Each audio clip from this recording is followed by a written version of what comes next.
Welcome back to another episode of the Best Friends by Design podcast. We are your hosts, Janet and Giselle, and today we have an exciting topic to discuss. We'll be sharing some valuable insights and tips to help you stay on top of your game in the design business. Whether you're a seasoned professional or just starting out, these tips will surely inspire and motivate you to new heights. So let's dive right in. Let's do this.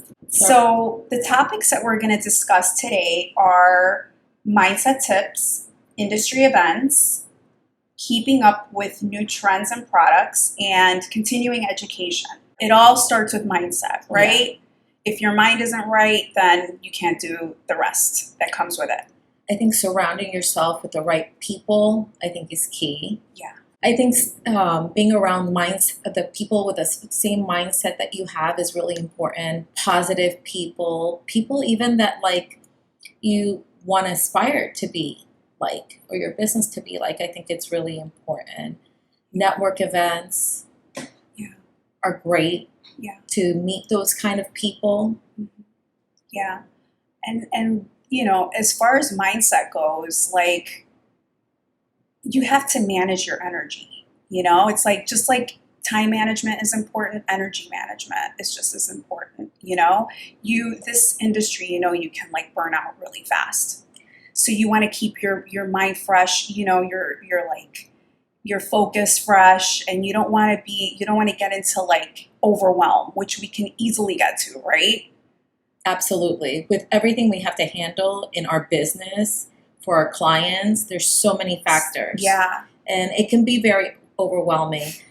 Part of what I do when I feel that way is those positive affirmations. I am strong, I'm beautiful, I'm smart, you know, I'm intelligent. I got this. I'm powerful. Yeah. Those affirmations are so important. Mm-hmm. And I think that what we listen to even on our drive to work, you know, from a positive podcast like ours or some music that really gets you in that mode, I think is important. We don't necessarily put so much energy into what we watch before we go to sleep or what we listen to before we go to work. I think all of that is as important as anything else that we do. Definitely. Okay, for mindset also, I love doing the meditations. Yeah, morning meditations. Morning meditations, night meditations are great. Yeah.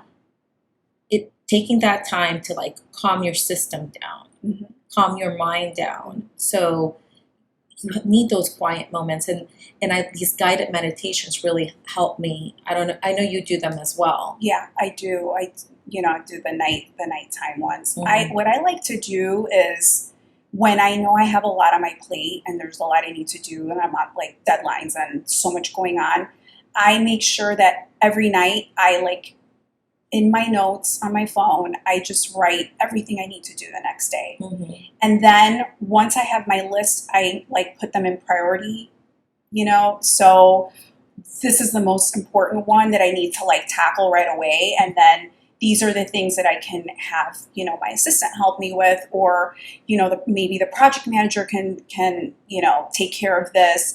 So then that morning I'm not stressed out and I'm not waking up like, oh shit, I have so much to do. Oh my God. Yeah. Like, you know, and I can't even like enjoy my workout and I can't enjoy my morning and, you know, take my time because I'm like stressed, you know? So I find that helps me, you know, just to organize like my mind, you know, and get it right. I have some friends of ours that like to do it on a journal. Like they like to write it down, something about writing it down versus typing that helps them. Mm-hmm. I don't do that. I'm a note person on my phone. I love technology. I love that better too. And I also, it's an easier way to then just like share it with the team, you know, absolutely. Or an idea. So that's why I kind of like it electronically. Yeah, that's great. But definitely mindset is like the most important. That is like the number one goal. Like you want to work on that first before you know, go, you know, do everything else that follows. Yeah. What I have found too is who you hire, their mindset and their attitude, if they're positive energy, if they bring something to the table. Like, I love a comic relief in the middle of a day, when we're so stressed out at work. I feel like who you hire has to have that kind of same energy, same mentality. We've had that bad apple that, that I hung on to because I was like, well, their skill set is really great. And they ended up really being a negative force in the office, and it brought the whole energy down. So even though you might have somebody that's super great at their profession and then their skill set, but if they don't have that positive energy and they're not good team players, that also brings the whole office down. Absolutely. So to us, it's become really crucial to have the like-minded and the like-minded energy in our office, and it's been a game changer. Like, every day that I come into the office now, after listening to my little podcast or doing my affirmations, and I see our staff's face and we're in a beautiful environment that we created, I'm so happy to go into the office. And a lot of people take that for granted. And I think that's all part of our mindset as well. Absolutely. Once you're in a good mode, and everything's flowing, there's other things that we want to do, right? In our industry, we want to attend industry events, trade shows. There's great ones. I mean, you don't have to go that far. Yes, the ones in Europe are the best, I think. They are. And the most inspiring. But there's also local trade shows that you can go to. Mm-hmm. There's the High Point Market. There's Atlanta Market. There's Vegas. Even Art Basel, which is... Art Basel's great. That's more like inspo, like inspiration, like art. But yeah, I mean... But that helps you stay on top of the game. I think it's... Definitely. During that time, there's so much showrooms that have events and parties going on, and we've done tons of networking during that time. It's also a time where the showrooms refresh, do a refresher because they know that everybody's in town for Art Basel. And fun. It's so fun, and you get to really visit and see what's new, and it's very inspiring. Yeah. And then I love going to all the Art Basel events. We've taken our clients shopping there. We've made some really cool purchases. So I think all those things, architecture, art, even restaurants, all those things have a lot to do. And during Art Basels, even the restaurants go crazy. And just being around like-minded people. Everyone's creative, and there's designers that come from all over the world just for Art Basel here in Miami. Great people watching too. Fashion. The fashion is like out of this world. On point. Everyone steps up their game. Well, you have so many celebrity sightings. Yeah. Which is fun. I love people watching during that time because it's inspirational to see what people are wearing, what they're doing, and how many times do we say that fashion inspires our interiors? Absolutely. Yeah.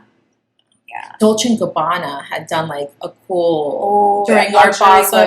That was so good. That was so good. Yeah, we went together. Yeah, we did. It was so much fun. Yeah. The point is how do you stay on top of your game?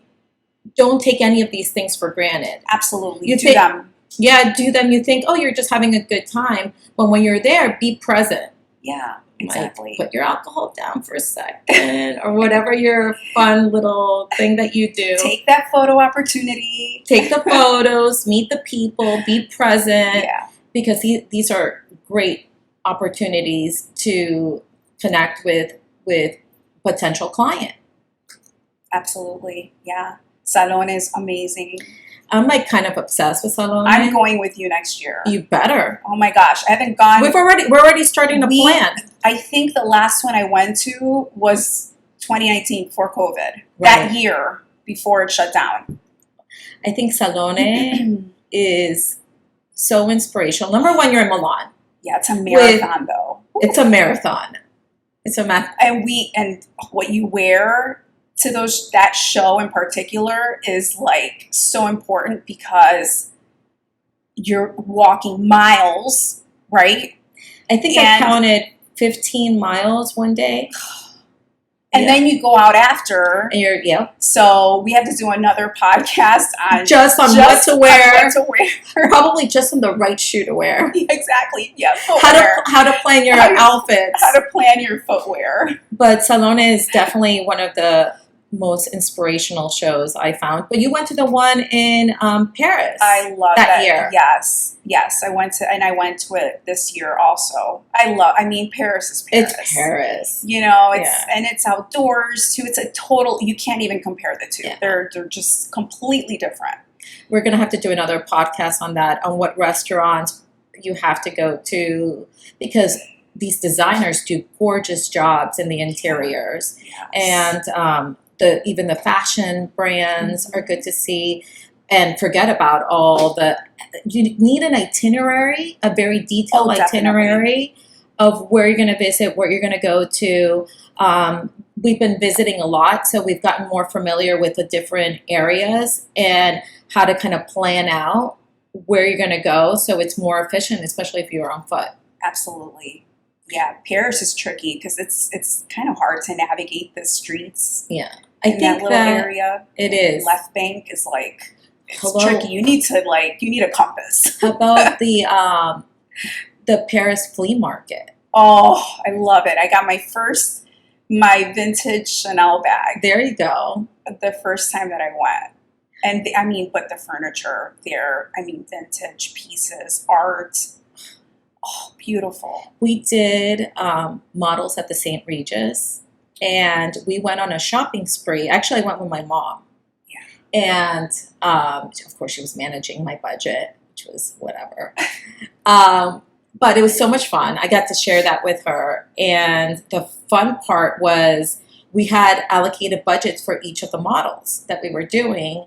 And we had a nice budget, so it was nice to work with. And I ended up buying prints there and accessories there. I didn't know that. Both in the flea market and the show. We had such an amazing time. That's great. And to then see it from Paris to the jobs and then, having it photographed. Did you have to how did you get it here? Obviously you didn't. They ship everything. They ship here. everything. Yeah. They're so used to shipping. And that's part of calculating on your budget. Okay, is it going to be 10, 15% for the freight? What does it entail? That was great having my mom because I got to shop and pick out the pretty, and I would leave her doing all the logistics. Oh, that's why it's so great to have a good team with you because you're able to divide and conquer, and I'm all about that. Yeah, absolutely. To be productive. So obviously you see that we're very passionate about the shows. I think it creates a lot of inspiration. And I think part of, again, that mindset is, and I find myself repeating this a lot lately, is you got to enjoy the process. Right. This is fun. What we do is fun. What we do is fun, but what we do also can be very stressful. Yeah. And having the right team, having the right mindset, feeling inspired and motivating. I think when you have that balance too. And remembering too, having that mindset means also asking for the right client. I literally ask the universe to bring me like-minded people. Mm-hmm. And sometimes we forget to do that. Really outline what kind of client do you want? Do you want a client that is holistic like you are, or like I am? Or someone that appreciates those one-of-a-kind pieces. Exactly. You'll see that vintage piece in Paris, and you'll say, "Oh my God, this client would love this one. I'm going to get it for them because I just know." I had a situation happen this week where I was like, "You know what? We haven't done a job in California in a long time," and I love California. And it's been a while, so much so that's why we ended up getting married, because we were doing a job in California and we had to visit over and over. And that's why we ended up going to Napa for a little break, and that's what brought us there. So you never know how things are going to be connected one way or the other. Yeah. I always call it workation when I'm doing it with Brett or with my friends, because that's how life should be. Your life shouldn't feel like a job. It should feel like a journey. Absolutely. And those moments where you're enjoying the process and you feel creative and motivated and inspired, I think and then you get to like pour all that energy into your work and your job or a product that you're designing. How fun is that? It's a lot of, yeah, absolutely. That being said, traveling, brings inspiration also, because you're seeing different styles of design. Your eyes are being open to different, like something you stay at a hotel, you probably wouldn't, design an interior like that, but then all of a sudden you're living in this beautiful suite or room and you're just like, wow, like this is really comfortable. Like maybe I can implement something like this. It's making you aware of, what design can be, opening your mind to things. Do you know how many spaces we've designed, like small spaces that have been inspired by hotels, including our home, our condo, since we moved from the house to a smaller space. Our bathroom, we created this little like morning bar in our bathroom with like a little fridge and a counter and storage that was inspired by one of our hotel visits. What hotel?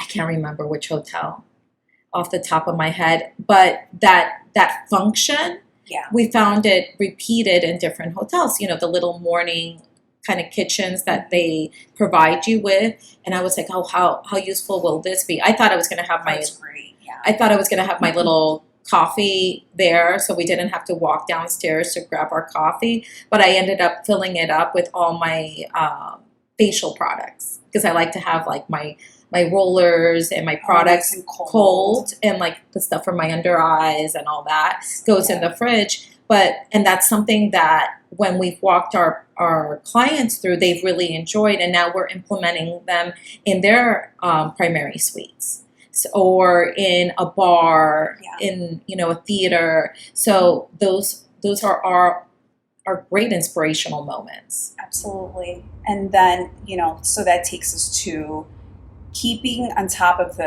new products, new trends. Always stay fresh. This is like what we're all about. People pay us for our ideas, for our fresh ideas. So you want to like. And I'm going to sidebar a little bit. I think it's important to learn how to look at a space. Mm-hmm. It's really interesting because people that have traveled with Brett and I, they're like, how the hell did you see that? How did you notice that? We didn't notice that. We didn't see that. Yeah, but designers notice every single little thing. Not necessarily. Not necessarily, because you have to be in the right space. Yeah. And not everybody knows how to look. So look around. Look at the ceiling. Look at the walls. Look at the floor. Listen to the acoustics. The lighting. Is it too warm? Is it too cool?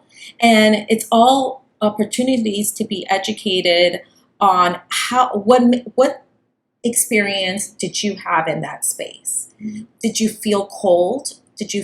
Or was it warm and inviting? Mm-hmm. Did it stimulate you? And that's what I mean by learning how to really look at your environment.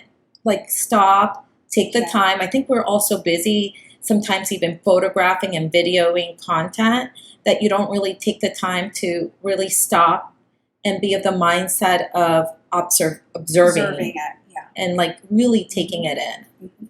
Yeah. And if you can't travel because you're, busy with life, then showroom visits and vendor presentations. Have the vendors come in and bring you their new products. They'll love to come to your studio space, book an appointment, you and your staff, and you guys they'll teach you. It's actually, I like it because it's one-on-one. It's very educational. You get to ask certain questions like, how do you clean this material? Or, is it suitable for commercial? Blah, blah, blah. Like there's things that you may not know if you just like see it somewhere, or just source it. So I think that's great. Going to the showrooms are always good too, because they're always refreshing their offerings. So it's important to just stay on top of that, make it, you're shopping for a client, find what you're looking for, but then think of your next client, or, something you want in your library I do this all the time. Like I'll find a material or something and I'll say, I'm going to use this one day. Like, I don't care. I want a sample, like I know I'm going to use it. So you always have to be thinking ahead, like your next project. Absolutely. And if you can't go to those shows in Paris or in Italy, a lot of them have like lives that you could see on social media, or if you go to their websites, they'll share content, they have blogs. So even though if you can't really attend it, also you could live it vicariously through the designers who do go, which will post a lot of content. So in my mind, they're really... And share the photos. Yeah. Like, here, you've done that before where you shared the things that you found, and I've shared, oh, look at these accessories that I found. A lot of showrooms also, if you can't go to market, they will do virtual walkthroughs of there, and you just book it with a sales rep or someone there locally, and they'll physically walk you through with their iPad and show you, everything you would see if you can't make it. Some of the showrooms now have like what the realtors do, where they put the camera and literally you could go right or left, pan, so you could actually see the showroom. It's very cool. I love that. I love that too. Yeah. I really want to do that for our studio, for Moanova, showcasing the products, because that's such a great way for, especially being in Miami, for our international clientele that comes in or somebody that's out of state, to be able to really go through it and feel like they're there. Absolutely. Yeah, it's very useful. I remember the one year I had to miss High Point because I had COVID, and I had to cancel last minute, of course. And I wanted to shop for accessories, and that's what they did. They did he literally walked through. It was like a 10,000 square foot showroom. And I placed my order. I found everything. And it was even better because I did it before the first day of market. Oh, that's so good. So, I got first dibs. Fresh. I got first dibs on everything. Good. And it was so good. It was the first time I ever tried that. And it was, it was great. It was easy. Part of what we as designers have to do is be resourceful. Think on your feet. And that was a perfect example of thinking on your feet. Yeah, and in regards to being resourceful, it's taking advantage of all the resources that we have available to us free. We have social media, all these design blogs, digital design magazines, or just YouTube, a regular magazine, YouTube. I mean, there's just so much at our fingertips, to keep us fresh and to, keep evolving as a designer. Absolutely. What is your favorite go-to for inspiration? I think it's a combination of Pinterest. Yes. I love Pinterest. I love Pinterest. And social media. Yeah. I think what? Instagram? Yeah. I have like subfolders on Instagrams of different collections. Yeah. And now they have this thing that you could share it with one other person. So I'll share it with Brad on my favorite cocktail tables or lamps. Even now I have like subfolders of restaurants, and I mean, it's crazy. God, I love the accounts that are like contractors, that they show like how they lined up the grout line that's on the floor tile with like the line, the reveal on the wall. It's like that kind of shit. Like, it's I love it. I save it. And I'm just like, that's what I want. So next time I'm like trying to explain it to my contractor, I'm going to show it to him, So there's just so many resources for us to, to stay, like relevant with the trends. And so that all of our projects have a fresh look and it doesn't look like the same copy paste. That's boring. Who wants to do that? It's funny you're saying that. Just FYI for the people with a copy paste mentality is when we're posting a job, we've worked on, by the time it gets photographed and seen, it's usually a couple years since the initial stages. Yeah. So when somebody decides to copy, just know that was 2 years ago. 2-3 years ago. So it used to upset me, Yeah. especially when they don't give you credit. But now I'm like, go ahead. That's so like, I been mean, there, done that. it's flattering if somebody wants to copy your I mean, look, there's nothing wrong with being inspired by another designer's work to inspire you for your designs. Absolutely not. To copy it, that's like not cool. To copy it completely, like, but make it your own. make it your own. Do your own version That's of what you love. You know, like put your JPID stamp on it, or do your B&G like this, Exactly. but be the B&G way, or this but the Exactly. JPID way. You know, like it's just taking a little like inspiration and just sprinkling it in, and but just it's your design, it's your foundation.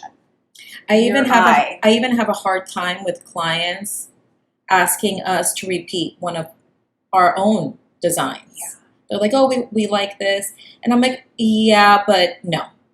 We'll take that concept, let's twist it, let's make it your own. Because at the end of the day, we're here creating custom design for them. Yeah. And you want it to be reflecting their ideas and their energy and their personalities. So I think it's lazy, honestly. And maybe that sounds a little bitchy to just cut and paste. And I know some designers do that. Well, you know what? A lot of designers, I mean, it depends, again, like what your niche is. Mhm. There's a lot of designers that work with developers, that they do model homes or they do You're right. sales centers, and they kind of have to have, because they have one budget, you know, Right. that's all you're going to get for like this model, and really kind of have to like copy paste it. But that's not the kind of need I wouldn't, and some designers are 100% happy to do that, and they're Yeah. fine with it, and they do very well and make a lot of money. Yeah. But for me, I feel like that's part of the whole, this is why you do this, to like, you know, flex that creative muscle, and like, you know, let your just change what you want, how you want to portray your company, and like do something different. I just think there's such a reinvent the wheel. I like to reinvent the wheel all the time. You know, Yeah. I guess that's not good. I mean, I guess it depends how you look at it. Like, I don't have a signature style. Mhm. Like, if you go on my website, I have so many different styles that I've done, and I don't know if that's a good thing, or like I don't have a look, but I think it's because I like doing different interiors. I mean, there's some that I'm like, no, absolutely not. I can't do, like, that's not my look, or my mind can't even, you know, I can't program my mind to think like that look, so to speak. But I don't know. I just feel like it's fun to try something different, you know, and a good designer can like be more versatile. Thank Yeah, you. it's true. I mean, you can. Right. The worst thing Yeah. is when you're meeting a new client, and they tell you, they pull up another designer's, like they had met with a designer prior to you, didn't hire them for whatever reason, Mhm. and then they want you to do what that designer did. And it's like, why didn't you just hire them? Like, you know, Exactly. either you go with my, you know, point of view on this, or you hire them. Like, I'm not going to copy exactly what they did. That's unethical, number one. And number two, it's just like, I don't know, you feel like it's like you're cheating yourself in a way, you know? I think if you're struggling with, you know, your creativity, I think that's what continuing education is for. And it's not only on the creative front, but business-wise.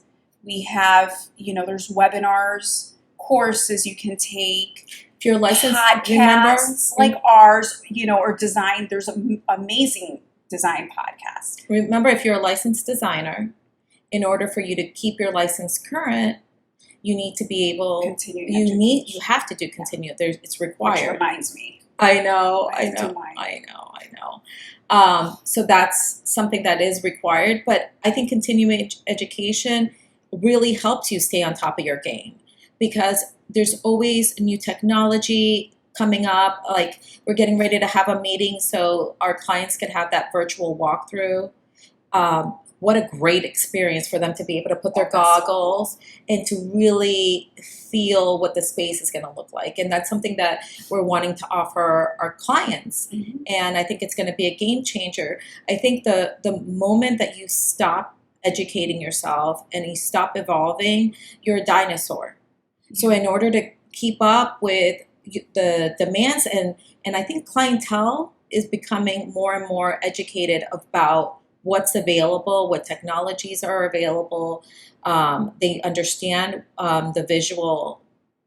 what's visually available, like rendering. Yeah, because everyone has access to so much. Exactly. Right now. So, which I really like an educated client. I prefer that. I think that's where they're really able to appreciate what we bring to the table, because having those educated clients and those intelligent conversations about how to make their project move forward makes it that much easier versus a client where that doesn't care, or better yet, you have to educate them. But we're visual people. The more visual tools we have to be able to express our design and our philosophy, the better I think it is, not only for the client, but for us through our design process. Because before it gets built, we're able to visually say, you know what, we didn't keep in mind the way that window was going to align with the door or with a cabinetry. So we're literally able to make that change before it's being built. Or learning or seeing something on one project, saying, I don't want to do this again, or next time I'm going to do it this way. I mean, that happens too. You're constantly learning. Yeah. We don't know it all.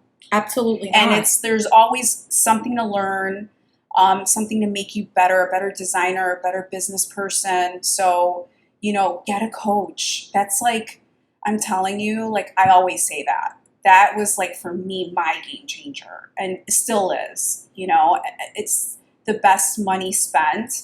You could learn so much, on how to run your business, to managing yourself, even mindset.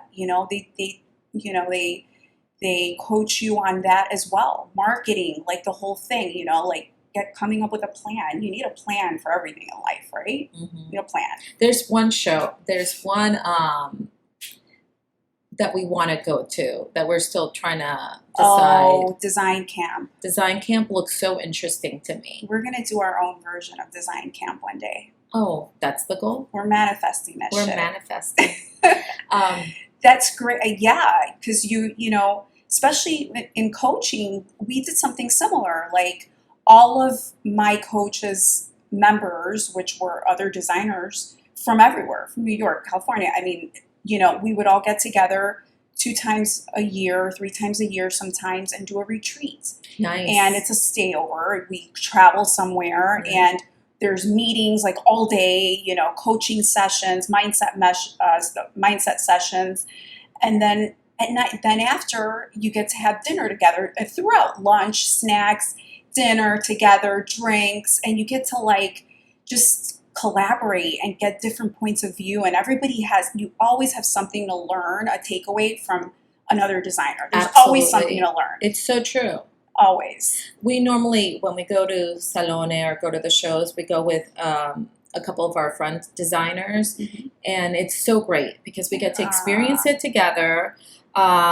You get to plan together. You got kind of divide and conquer on who's going to do what, especially, and then all the invitations too. So like, one of our friends gets invited to here, or we get invited to there, and then we share.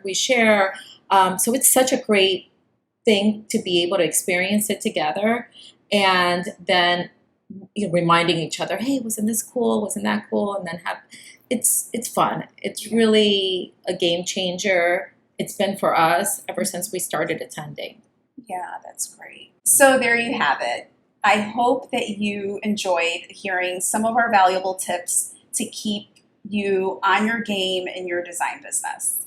So remember, maintaining a positive mindset, attending industry events, keeping up with trends, and investing in your continuing education are all key ingredients to your success. So thank you to all of you that have submitted your questions on the Q&A that we posted on our Instagram stories, the Ask Us Anything. So we're going to take, 3 or 4 of them, Yep. and we're going to answer them for you. Is interior design considered a male-dominant field or both? And has it changed over time? I think it's changed. I mean, back in the 50s, probably it was all women. yeah. You know, more of a kind of homemaker type. I don't know. I don't want to assume. Maybe I need to study that. I need to look at the history, but I would think it was more female. Yeah. But then it was crazy. Here, Brett calls himself a unicorn because he's an interior designer. But I think I think now it's very balanced. Yeah. I think there's a fair amount of guys and girls. Definitely. Yeah. What decision are you most proud of that you almost didn't make? Wow. Okay, so I would have to say it would be going into interior design. You almost didn't do it? No. What were you going to do? Well, I don't even know if you knew this. Okay, so before I moved to Miami from Chicago, I was going to Columbia College, and I was studying broadcast journalism. Really? I wanted to be a news anchor. So I was almost 3 years in when I moved here. Oh, how funny. So I don't know why, and I thought that's what I was going to do. I want to be, right? And look at what we're doing. Yeah, it's look so what funny. We're doing. It's so funny. And then I move here, and I'm, again, at a crossroads. I'm like, okay, so I'm in this new, this is new chapter. Yeah. And I'm on the phone, and for some reason, I wasn't inspired. I wasn't inspired by doing that. I felt like that was just going to be a job, for the rest of my life. And I felt like there was more. And I'm on the phone with one of my best friends from grade school. And I'm telling her, she's like, how do you like Miami? Blah, blah. I'm like, I hate it. The people are fake, blah, blah, blah. I miss Chicago. And, back then I was, much younger. And I'm like, I don't even know what I want to do. I don't know if I want to go back to school. She's like, well, you have to get your degree. And we're just talking. She's like, Janet, why don't you get into interior design or something? You've always been so good. Your room always looked perfect growing up, and you would always move things around, and you're creative and the way you dress and all this stuff. And she's like, you would be so good at that.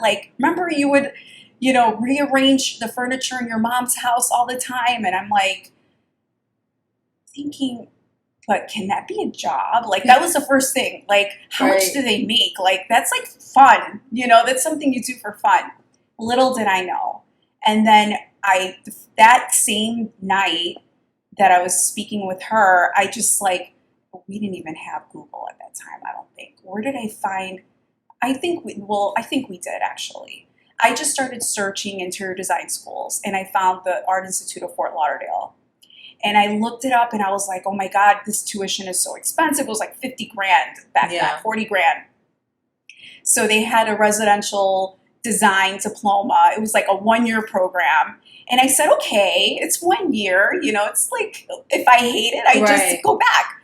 Oh my God. It was I just loved it. I absorbed everything like a sponge. I felt like I was exactly where I was supposed to be.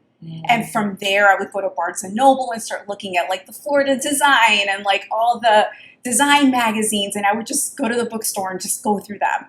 And then I would tear out the pages or buy the magazine. Right. And of all the firms that I liked their work. Yeah.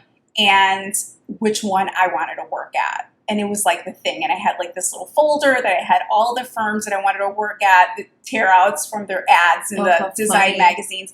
And Fine Decorators is one of them. Oh, how funny. And that's how I ended up, after I finished my 1-year diploma program, I obviously went back for my, to finish. I already had a ton of credits left over from, when I had done college in Chicago. So I just said, okay, I'm just going to finish the program now. Right. And I'm going to start looking for a job. And that was one of the design firms that I looked into, and they hired me while I was still in school, and that's where we met. How cute! You didn't even know that story? No, I didn't. I thought you did. No. But you know what? I always say, especially to the kids, nothing's ever lost. You think like broadcasting, you think that was lost, right? That was a concept, but look at what we're doing. And who knew that interior design was gonna do so well with social media and require it, and then kind of require to be confident in front of video and how you speak and how you present yourself to the world. So that's why I always say nothing is ever lost. Everything that you learn is for a reason, and one day you have that aha moment and it all kind of comes together. That was such a good question. Yeah, I totally had to go back into the memory banks for that one. Yeah. I think for me, it was leaving Fine Decorators. And starting B&G. During that time, I had hit our stride, with Fine. I was doing really well. Brett and I were doing really well there. We were on the top of our game. We were making really good money too. And they had all the benefits and all of that. But the energy had changed in there completely. And it wasn't, number one, I didn't understand what I was feeling, but I just knew I couldn't stay there anymore. And I remember it was time. I remember Brett didn't want to leave. And we had multiple conversations. And back then I was still super fiery. I would go hot and cold in 1 minute. I remember that. Yeah, you remember that shit? Not my proudest moments. But it was a necessary evil. And I'm glad there was a bit of naiveness that I had back then. Yeah. You know, I think right now, I don't know if I would have made that decision being established and comfortable and as educated as I am now. So I'm kind of glad I had the naiveness and the youth of being impulsive in a way, because we did not have an exit strategy. We had nothing planned out. I remember I was there with you guys. I was just as crazy as you were. I know. Thank God for that. Oh my God. We had nobody saved. You're going with us. And I'm like, am I? And remember they got pissed off at me and then they wanted to fire me when they found out I was going with you. I think they did. I ended up getting fired because I was like, I'm going to go work with B&G. And they're like, oh yeah, no, you're not. Bye. But before that happened, oh my God. For me, that day was it was so vivid. It was like yesterday. And isn't that crazy? And I stormed into, like I said to Brett, we had gotten into an argument and I go, that's it. If you don't want to do it, that's on you, but I cannot live one more moment, one more day. It was very toxic at that point, though. It was extremely toxic. No one was happy. No. It was but especially me, and having 2 little kids too. So not only did I was walking away from a lot. Yeah. And being comfortable. And the reason I'm sharing that is because it's embracing, as hard as I've been in my past self, and I think a lot of us will beat ourselves up for being a certain way when we were younger, and we're always trying to better ourselves. I've learned to embrace that impulsive Giselle, that, person that was fiery, because I wouldn't be here if it wasn't for her. Yeah. And I'm glad I was impulsive. Yeah. Because Brett was like, hell no, you're not leaving without me. And he ran after me. I'll remember starting, the feisty little Latina that I am, and I'm running over there and needing all that adrenaline in order to do my exit strategy. And Brett came along with me because he was like, no, babe, you're not leaving without me. But it was an intense situation and we got a lot of shit over it, but that made us, we had no choice but to succeed. And that's my whole point.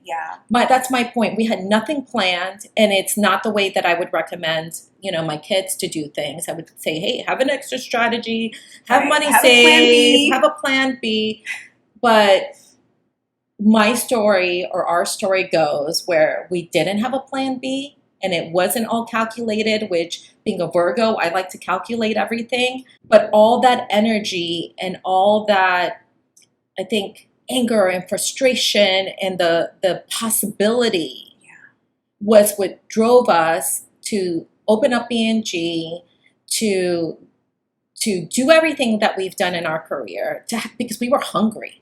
Absolutely. We had no other choice but to succeed. I think the biggest growth, and I know you agree with me, comes from the hardest times in your life. Absolutely. Like the hardest, painful decisions that you make are the ones that change your life for the better. Yeah.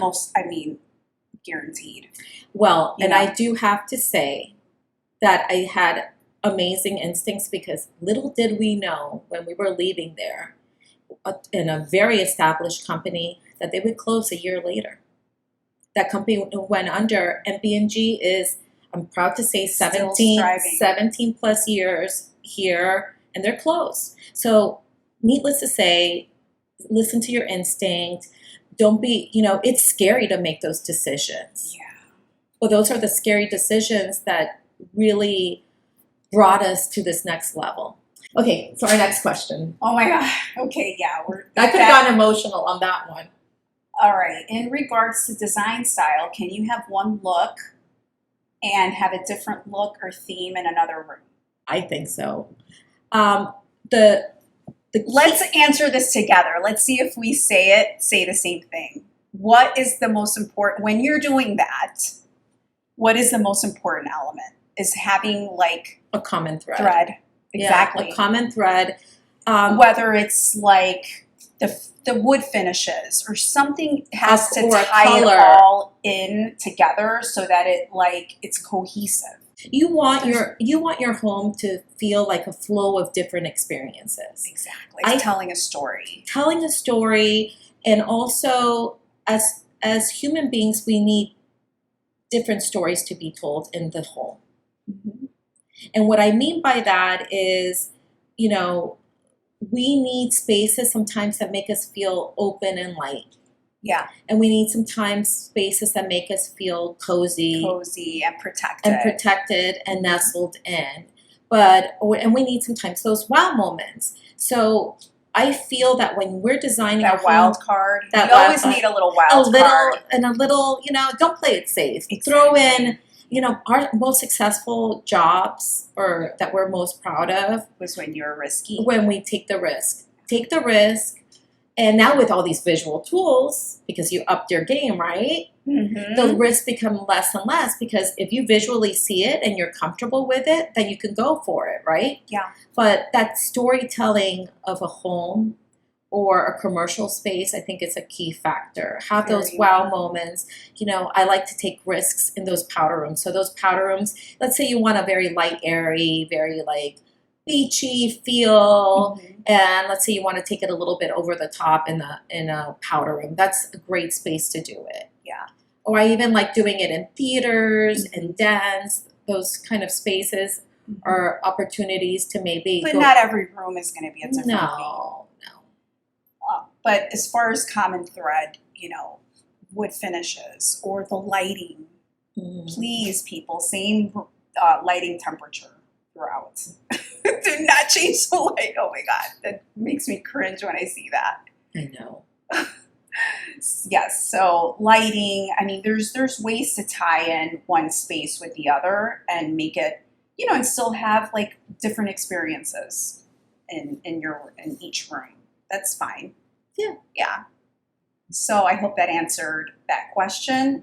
All right, we have one more. What is your number one source for design inspiration, and how do you utilize it to help keep you freshly inspired and ahead of the curve?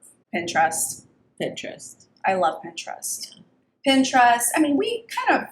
We kind of covered this in today's topic. We did. So, Pinterest, Instagram, traveling.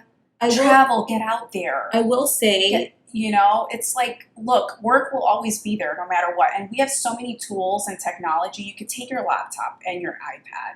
And you know what? If it's hard for you, traveling isn't cheap. So, use your points on your Amex that you make all these purchases for all your clients. You use your American Express. That's why you use these, or a travel card.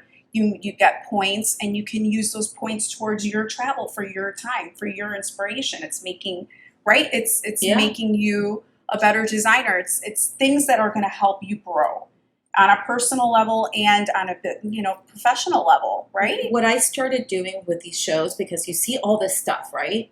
And you're like, how am I now going to bring it to my staff, and how am I going to share those ideas? So I'm so big on like iCloud folders, because we use an iPhone, and I do subcategories.